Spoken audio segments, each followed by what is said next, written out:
সর্বসাধারণ জনগণ ও প্রিয় ভাই বন্ধুগণ, জুলাই আগস্টের পর থেকে আমি বাংলাদেশে শুধু দুজনকেই দেশপ্রেমিক হিসেবে দেখলাম। আমার মনে হয়, আমি নিজেও না, আমার একজন ভাই চলে গেছেন, প্রিয় হাদি ভাই, আর একজন এখনও জীবিত আছেন, আল্লাহ তাকে নেক হায়াত দান করুক, হাসনাত আবদুল্লাহ ভাই।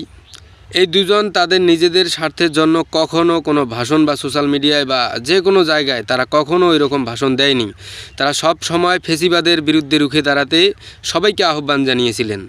এবং দেশে যে পরিমাণ অর্থ লুটপাট হয়েছে বা হচ্ছে, এখনও কিছু কিছু চাপাতি নেতাদের কারণে এখনও লুটপাট আগের মতো শুরু হচ্ছে, এগুলো তাদের চোখে ভালো লাগে না। তারা রুখে দেওয়ার জন্য সবাইকে, সর্বসাধারণকে সবসময় আহ্বান জানিয়েছিলেন এবং সবসময় জানিয়ে থাকে।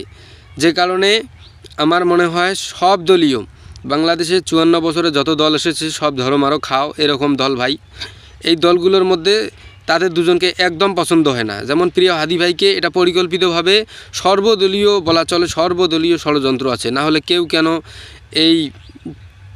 এই খুনের পেছনে কে বা কারা লেলিয়ে দিল বা এরকম একটা অবস্থা ঘটালো, কেউ কেন এখনও কোনো পদক্ষেপ নিল না, আমার এটাই প্রশ্ন সর্বদলের কাছে। আর একটা কথা, এই দুই ভাই সবসময় দেশের জন্য, দেশপ্রেমিক এবং দেশের জন্য যা যা করা লাগে তারা সব কিছু করতে প্রস্তুত।